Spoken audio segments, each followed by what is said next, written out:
माघ मास महात्म कथा अध्याय 29।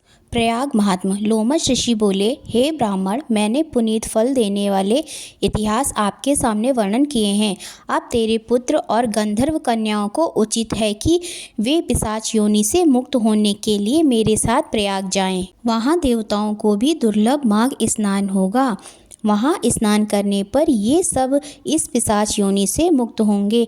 ऋषि के इन वचनों द्वारा अपनी मनोकामना पूर्ण होते देख वे पिशाचनियाँ और पिशाच सहर्ष उनके साथ प्रयाग के त्रिवेणी जल में स्नान करने हेतु जाने को तैयार हो गए। ऋषि उन सबको साथ लेकर आकाश मार्ग द्वारा प्रयाग की ओर चले। वशिष्ठ जी बोले, हे दिलीप, अब तुम गंगा और यमुना के महात्म को सुनो। आकाश मार्ग से जाते हुए लोमश ऋषि ने सबको संबोधित करते हुए कहा, तीर्थराज प्रयाग को प्रणाम करो।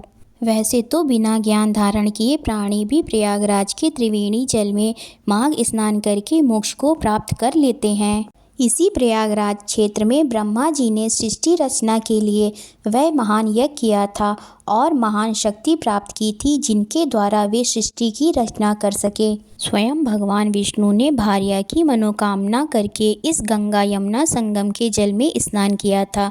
तभी अमृत मंथन के समय उनको लक्ष्मी भार्या प्राप्त हुई। शिव ने इसी त्रिवेणी के सेवन द्वारा त्रिपुर दैत्य का वध करने की शक्ति प्राप्त की थी। इसी स्थान पर 33 कोटि देवताओं की तृप्ति हुई थी। यही योग स्वरूप जनार्दन भगवान का सुख है। जहाँ प्रलय के समय मार्कंडेय ऋषि ने हरण ग्रहण की थी, समस्त पापों को हरण करने वाला यह यमुना जी हैं। जहाँ स्नान करने वाले निष्पाप होते हैं, सभी को मुक्ति प्राप्त होती है। इस विषय में एक इतिहास को सुनो। किसी समय ऋचिक ऋषि ने एक गंधर्व को श्राप दिया और वह काक हो गया। उस गंधर्व ने काक होते ही तुरंत इस त्रिवेणी के जल में स्नान कर डाला। उसके प्रभाव से वह श्राप से मुक्त हो गया। इसी प्रकार जब इंद्र द्वारा श्राप प्राप्त कर उर्वशी इंद्रलोक से गिरी, उसने भी स्नान कर अपने को तुरंत श्राप मुक्त कर लिया था। नहुष के पुत्र यजाति ने इस त्रिवेणी स्नान के द्वारा पुत्र प्राप्त किया था। इन्होंने धन एवं पुत्र की कामना से त्रिवेणी स्नान किया। कश्यप जी ने यहाँ तप किया। भारद्वाज ने यहीं सिद्धियाँ प्राप्त की। सनकादि ऋषि यहाँ के सेवन द्वारा महान योगी बने। जो माघ स्नान इस स्थान पर करते हैं, वे कीर्तिमान नक्षत्र बनकर प्रकाश में सदैव ज्योतिमान रहते हैं। जो जैसी कामना से यहाँ स्नान करता है, वैसा ही फल प्राप्त करता है। अतः अब सब अपने पापों से मुक्ति की कामना करके स्नान करो। उन्होंने पापों से मुक्त होने के लिए त्रिवेणी में स्नान किया। स्नान करते ही वे उस पिशाच योनि से मुक्त हो गए। वे अपने दिव्य देह को प्राप्त हुए।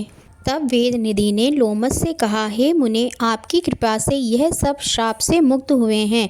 अब आप उपदेश दें। लोमश जी बोले, तुम्हारा पुत्र विद्या अध्ययन समाप्त कर चुका है, युवा है और यह कन्याएं भी इस पर मोहित हैं, अतः इनका विवाह हो जाना चाहिए। ऋषि के वचन मानकर उस ब्राह्मण पुत्र ने उन कन्याओं का वरण कर लिया। उन सब ने लोमश जी को प्रणाम किया और ऋषि उन्हें आशीर्वाद देकर आश्रम चले गए। हे राजन, इस प्रकार वह ब्रह्मचारी उन 5 गंधर्व कन्याओं को साथ लेकर पिता के साथ घर चला गया। जो प्राणी इस पवित्र माघ मास महात्म को पढ़ता और सुनता है, उसकी समस्त पापों से मुक्ति होती है। उसको मनोवांछित फल प्राप्त होते हैं और वह वैकुंठ को जाता है। इस इतिहास को सुनाने वाले ध्वज का पूजन करके यथाशक्ति दक्षिणा देकर संतुष्ट करना चाहिए।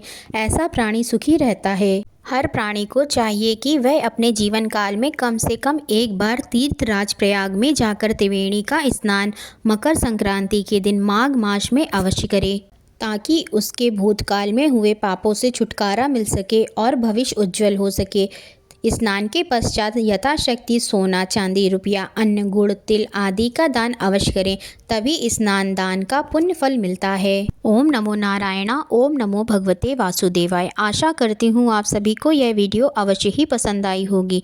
अगर आपको यह वीडियो पसंद आई हो तो प्लीज़ इसे लाइक करें, अपने दोस्तों के साथ इसे शेयर करें, हमारे इस चैनल को सब्सक्राइब अवश्य करें। कमेंट में राधे राधे लिखना ना भूलें। राधे राधे।